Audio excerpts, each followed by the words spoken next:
हमारा जो गठबंधन यहाँ बिहार में है वो आदरणीय नीतीश जी के साथ है, ना कि बीजेपी जी के साथ। उत्तर प्रदेश नहीं, पूरे हिंदुस्तान में सन ऑफ मल्ला मुकेश सहनी जी को अपना नेता मान लिया है निषाद समाज, और वीआईपी पार्टी के कारवां को उत्तर प्रदेश में कोई रोक नहीं सकता है। उन्हें डर था कि यहाँ पर आ जाएंगे उत्तर प्रदेश में तो उनकी ख़त्म हो जाएगी सब, मतलब उनकी पार्टी को बहुत हानि होगी और ख़त्म हो जाएगी पार्टी, और उन्हें बहुत ज़्यादा टक्कर देंगे, इसलिए वो लगाने नहीं दिए। वो डर रहे थे, उन्हें बहुत बड़ी डर थी माननीय मंत्री जी मुकेश सहनी जी से। 5 साल में युवाओं को का रोजगार छीना गया, लाठी डंडे के अलावा युवाओं को कुछ नहीं मिला है, और उत्तर प्रदेश में कानून व्यवस्था पूरी तरह से एकदम चरम पर एकदम भ्रष्ट है। सिर्फ हिंदुत्व से और मंदिर बनाने से ही समाज का विकास नहीं होता है, एजुकेशन पे भी ध्यान देना होता है, शिक्षा के लिए भी ध्यान देना होता है, नौकरी व्यवसाय। मंदिर बनाने से किसको किसको नौकरी मिल गई। नमस्कार, स्वागत है आपका आदित्य टॉप में। मेरा नाम है विशाल। अभी हम मौजूद हैं मुकेश सहनी के आवास पर। यहाँ पर हमारे पीछे आपको कुछ कार्यकर्ता नज़र आ रहे होंगे। आपको बता दें कि 2022 में यानी कि इसी साल उत्तर प्रदेश में विधानसभा के चुनाव होने, जिसको लेकर के तमाम जो पार्टी हैं वो तैयारी में लग गए हैं। ऐसे में इसकी जो है डंका बिहार में भी बजना शुरू हो गया है। बिहार के भी जो राजनीतिक दल हैं उत्तर प्रदेश में चुनाव लड़ने के मूड में हैं, चुनाव लड़ने वाले हैं, और सबसे जो बड़ी पार्टी बीजेपी है उत्तर प्रदेश में वो दमखम के साथ वहाँ पे चुनाव लड़ रही है। और बिहार के भी जो तमाम राजनीतिक दल हैं, खास करके मुकेश सहनी की बात करें, मुकेश सहनी भी इस बार उत्तर प्रदेश के चुनाव में दांव आजमाना चाह रहे हैं। और साथ ही साथ उनके हम जो तमाम कार्यकर्ता उनसे बात करेंगे। ये लोग तमाम जो कार्यकर्ता हैं उत्तर प्रदेश से आए हुए हैं, क्योंकि बिहार में उनकी पार्टी है, बिहार सरकार में मंत्री हैं, तो बिहार में ही मंथन चल रहा है। उत्तर प्रदेश के चुनाव को लेकर के, सीट शेयरिंग को लेकर के बातें हो रही है। कहाँ कहाँ से आए हैं हम सबसे पहले आपको रूबरू करा देते हैं, उसके के बाद जानेंगे क्या योगी आदित्यनाथ को उत्तर प्रदेश में टक्कर दे पाएंगे कि नहीं दे पाएंगे। सबसे पहले तो आप अपना नाम बताएं, क्या नाम हुआ आपका? मेरा नाम है एडवोकेट इंद्रजीत निषाद, जिला अध्यक्ष विकासशील इंसान पार्टी जनपद जौनपुर से आए हैं जी। ये बताइए कि वहाँ पर बीजेपी सबसे मजबूत है अभी, और ऐसे में कैसे टक्कर दे पाइएगा? बिहार की पार्टी है, मुकेश सहनी की पार्टी, ये बिहार की पार्टी है, ऐसे में उत्तर प्रदेश में कितना टक्कर मिलेगा? आपको बताएं, बीजेपी मजबूत कुछ नहीं है। जो बीजेपी के साथ निषाद बेसोड़ था, और निषाद बेसोड़ था इसलिए था कि उसके पास कोई चुनाव चिन्ह नहीं था अब तक, और अब निषाद यानी कि वीआईपी पार्टी के चुनाव चिन्ह नाव के साथ चले गए हैं।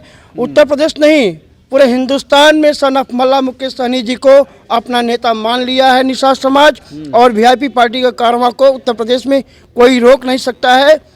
आज योगी सरकार पूरी तरह से, बीजेपी सरकार वहाँ पे एकदम इतनी बुरी तरह से हारने जा रही है, इतनी बुरी तरह से उनकी हार होने जा रही है कि केवल झूठ पर झूठ ही बोलते जा रहे हैं। आज son of Mallah Mukesh Sahani ji helicopter से रैली करके आज दिखा दिए, अपनी परचम लहरा दिए वीआईपी पार्टी का, विकासशील इंसान पार्टी को। अब तक हमले के पास एक बात सुनिए कि अगर निषादों की पार्टी अब मुकेश सहनी उनके नेता कहलाएंगे, तो फिर बीजेपी ने इनको भाव क्यों नहीं दिया? टिकट क्यों, बंटवारा में इनका क्यों नहीं हिस्सा दिया इनको? गठबंधन में ये बताइए, जब मेरे पास चुनाव चिन्ह है, मेरी पार्टी है, तो हम क्यों हिस्सा लेने के लिए जाएंगे? हम अपने स्वयं 165 सीट पर लड़ने जा रहे हैं, अपना दमखम खुद दिखाने जा रहे हैं। जैसे बीजेपी पार्टी है उसी तरह वीआईपी पार्टी है, हम क्यों भीख मांगने के लिए जाएंगे भाई? मुकेश सहनी तो पहले तो बहुत रिक्वेस्ट किए थे बीजेपी से ना। मुकेश सहनी रिक्वेस्ट करने वाले व्यक्ति नहीं है। मुकेश सहनी के पास लोग आए, लेकिन मुकेश सहनी साफ इनकार कर दिए कि हमें बीजेपी के साथ नहीं रहना है, बीजेपी डूबती नाव है। ऐसे में आप बताइए कि आप आगे जाइए, आगे ये क्या नाम हुआ आपका? पप्पू कुमार भारती। कहाँ से आए हैं आप? जौनपुर उत्तर प्रदेश, जौनपुर 372 के राखत विधानसभा। ये बताइए कि संजय निषाद वहाँ के बड़े निषादों के नेता कहे जाते हैं, ऐसे में आप लोग भी कह रहे हैं कि मुकेश सहनी को हम नेता बनाएंगे, कैसे टक्कर मिलेगी? देखिए, रहेगी बात संजय निषाद की, तो संजय निषाद के पास ना तो कोई चुनाव चिन्ह है। आज उन्होंने समाज को बेचने का काम किया, सिर्फ अपने परिवारवाद को, अपने बेटे और पतों को उन्होंने और अपनी औरत को विधायक MP MLA सांसद बनाना चाहते हैं। संसद जो संजय निषाद कहते हैं कि हमें 15 सीट मिली, 24 सीट मिली, हम तो कहते हैं संजय निषाद को 4 से 3 सीट मिली है, यानी कि उनके पास चुनाव चिन्ह है, कमल का फूल है, तो उनका सारा उनकी बहुत बड़ी भूल है। वो चुनाव चिन्ह कमल के फूल पर लड़ने जा रहे हैं, केवल समाज को उन्होंने गुमराह कर रहे हैं। अब पूरे हिंदुस्तान, हम बोला आपसे बताए, पूरे हिंदुस्तान के समाज के लोग सन ऑफ मल्ला मुकेश सहनी जी को अपना नेता मान लिए हैं, VIP पार्टी को अपनी पार्टी मान लिए हैं और अपना चुनाव चिन्ह मान लिए हैं। ये बताइए, मुकेश सहनी बिहार के नेता हैं, बिहार सरकार के मंत्री हैं, ऐसे में उत्तर प्रदेश की जनता क्यों वोट देंगे? अभी आप देखे होंगे लाखों लाखों की public sun of Mallah Mukesh Sahani जी अपने से नहीं गए हैं, उत्तर प्रदेश के लोगों ने बुलाया है और अपना नेता मानकर, अपना भगवान मानकर उनको बुलाया है। लाखों लाखों की पब्लिक की जो रैली हुई, उससे पता चल गया आज BJP पार्टी डूबती हुई नाव है और उनको पता चल गया है कि हम हारने जा रहे हैं। बीते दिनों मुकेश सहनी के द्वारा उत्तर प्रदेश में कुछ मूर्तियां लगाई जा रही थी, पता है कि कौन सी मूर्तियां थी वो? वीरांगना फूलन देवी का मूर्ति, फूलन देवी की मूर्तियां थी। उन मूर्तियों को उत्तर प्रदेश की सरकार, योगी सरकार ने नहीं लगाने दिया। क्यों नहीं लगाने दिया? डर होता है, उन्हें डर था कि यहाँ पर आ जाएंगे उत्तर प्रदेश में तो उनकी ख़त्म हो जाएगी सब, मतलब उनकी पार्टी को बहुत हानि होगी और ख़त्म हो जाएगी पार्टी, और उन्हें बहुत ज़्यादा टक्कर देंगे, इसलिए वो लगाने नहीं दिए। वो डर रहे थे, उन्हें बहुत बड़ी डर थी माननीय मंत्री जी मुकेश सहनी जी से। मुकेश सहनी जी पहली बार उत्तर प्रदेश में चुनाव लड़ रहे हैं, ऐसे में कितनी सीटें आएंगी? आप लोग कह रहे हैं कि 165 सीटों पर चुनाव लड़ेंगे, क्या प्रत्याशी तय हो गई या फिर कितनी सीटें आने की उम्मीद है? जीतेंगे कितने? ये तो मंत्री जी ही बताएंगे कितनी सीटें, लेकिन 165 सीट पर लड़ने जा रहे हैं। कोशिश करेंगे, मंत्री जी तो इतने मजबूत है हमारे मंत्री जी की, वो पूरी सीट 165 भी जीतने की कोशिश कर रहे हैं, पूरा जीत सकते हैं। पूरा जीत सकते हैं 165? जी। BJP भी पूरा दमखम दिखा रही है, बड़ी पार्टी है, लगातार हिंदुत्व, राष्ट्रवादी हो और भी कई तमाम मुद्दे हैं, अयोध्या के मामले पर, राम मंदिर के मामले पर चुनाव लड़ेंगे। ऐसे में किस तरह आपका क्या रहेगा विकास का मुद्दा, क्या मुद्दा रहेगा?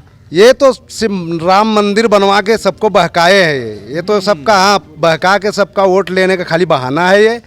हाँ, क्या नाम हो आपका? सुभाष चंद्र निषाद। कहाँ से हैं आप? जनपद जौनपुर, उत्तर प्रदेश। जनपद जौनपुर से आए हैं।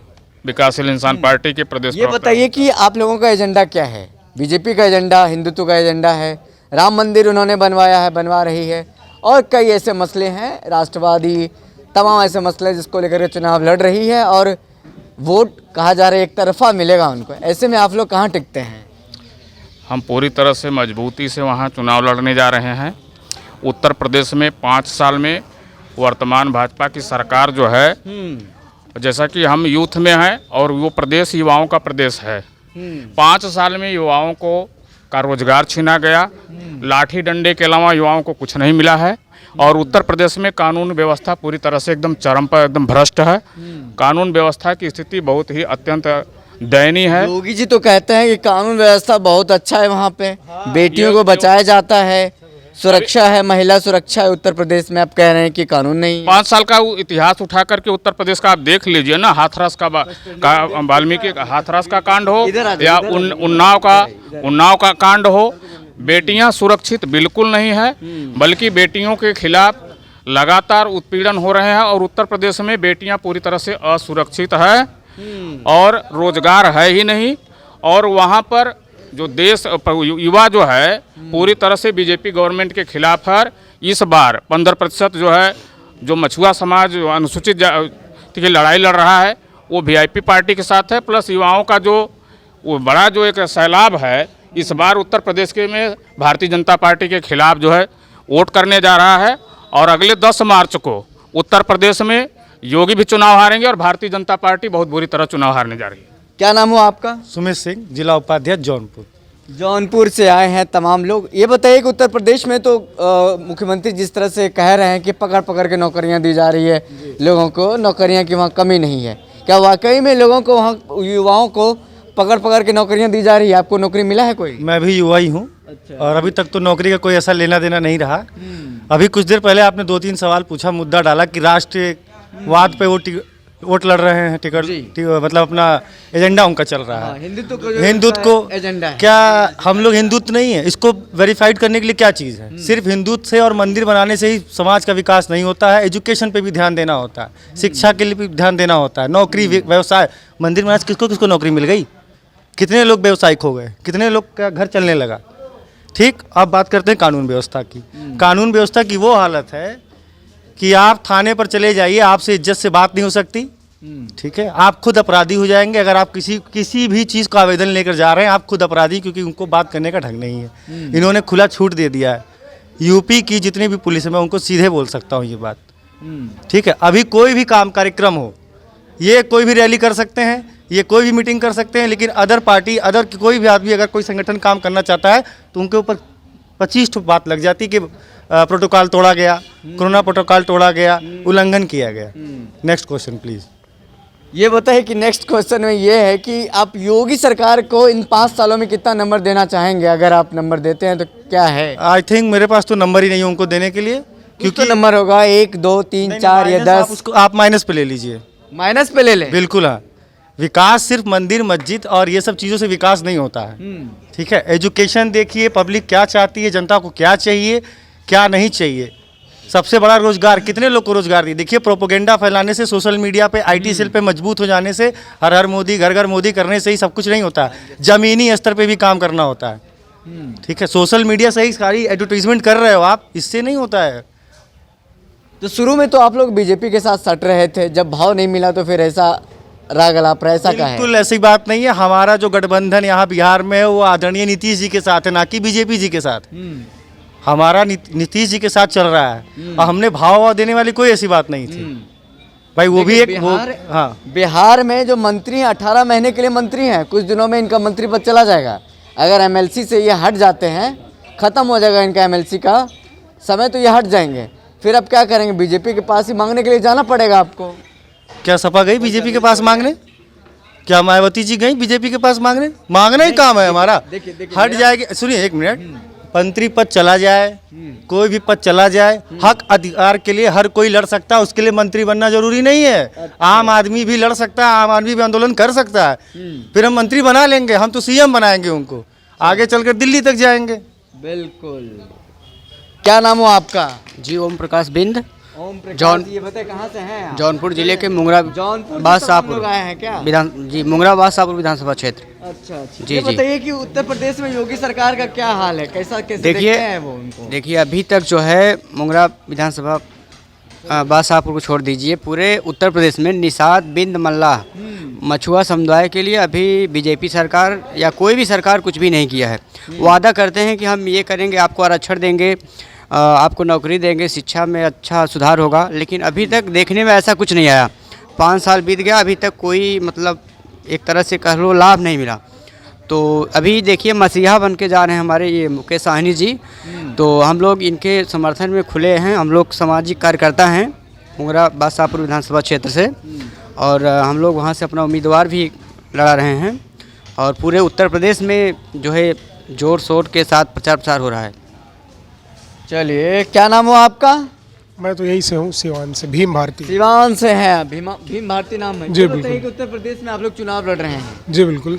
कितना सीट जीत पाइएगा, कितना उम्मीद है? 165 पे चुनाव लड़ रहे हैं, क्या उम्मीद? देखिए हर पार्टी चाहती है कि मैक्सिमम से मैक्सिमम सीटें वो जीते। हम तो 165 लड़ रहे हैं, हम चाहेंगे कि 165। जनाधार आपको बनाना पड़ेगा ना। जी, बिल्कुल। उत्तर प्रदेश से पहली बार चुनाव लड़ रहे हैं आप। जी, डायरेक्ट बिल्कुल। आपका टक्कर योगी से है। संजय निषाद पहले से वहाँ पे देखिए, निषादों के नेता हैं। देखिए निषादों के नेता वो हैं, बिल्कुल सत्य है। हमने भी अपनी जगह वहाँ बनाई है। अगर हमारी लोकप्रियता नहीं होती तो क्या हमें वहाँ पे इतने बड़े ये मिलते, क्या बोलते हैं, मासेस हमारी जो हमारे नेताजी के ये वहाँ पे चल रहे हैं रैलियाँ, उसमें इतनी मासेस तो दिखती नहीं इतने बड़े पैमाने पर। सवाल मेरा है कि अजय निषाद यहाँ के मुजफ्फरपुर के सांसद हैं, उन्होंने कहा है कि उत्तर प्रदेश में मुकेश सहनी को चुनाव लड़ना है तो योगी योगी कहना होगा। क्या योगी योगी कहेंगे आप? बिल्कुल नहीं। जब हमारा स्टैंड क्लियर है कि हम अलग से लड़ रहे हैं, बिल्कुल हम गठबंधन में नहीं जा रहे हैं, तो बिल्कुल स्टैंड क्लियर है कि हम योगी योगी नहीं कहेंगे, हम अपने एजेंडे पे लड़ेंगे। बिल्कुल इसमें कोई दो राय नहीं है। बिहार में भी योगी योगी कहना होगा। ये तो हो ही नहीं सकता है ना, तात्पर्य ही नहीं है, ये तो संभव ही नहीं है ना। हाँ देखिए, यहाँ गठबंधन का एक धर्म है, हम यहाँ सरकार में हैं तो ऑब्वियस है कि हम गठबंधन धर्म यहाँ निभाएंगे, लेकिन यूपी में तो हम स्वतंत्र हैं और स्वतंत्र वहाँ से लड़ रहे हैं, इसमें कोई दो राय नहीं है। चलिए, इसमें कोई दो राय नहीं है। मुकेश सहनी उत्तर प्रदेश में चुनाव लड़ने जा रहे हैं। 165 सीट पर उन्होंने कहा है कि हम चुनाव लड़ेंगे। अब देखना होगा कि कितने सीटों पर वो जीत हासिल कर पाते हैं या फिर अपना सीट बचा पाते हैं कि नहीं। लेकिन आने वाले दिनों में उत्तर प्रदेश का चुनाव जो होने वाला है उसे बहुत गहमा-गहमी बिहार में भी देखने को मिल रही है। तमाम जो बिहार की भी पार्टियां हैं उत्तर प्रदेश में चुनाव लड़ने जा रही, जहां हम जेडीयू की बात करें या फिर हम मुकेश सहनी की बात करें या फिर हिंदुस्तान आवाम मोर्चा की तरफ से भी कहा जा रहा है कि वहाँ पर चुनाव लड़ेंगे। अब आने वाले दिनों में देखना होगा कि कौन पार्टी जीतती है, कौन पार्टी हारती है, कौन पार्टी अपनी सीट को बचाने में सफल होती है। बहरहाल इस खबर में इतना ही। हमें दीजिए, फिर मिलते किसी बड़ी खबर के साथ। तब तक के लिए धन्यवाद।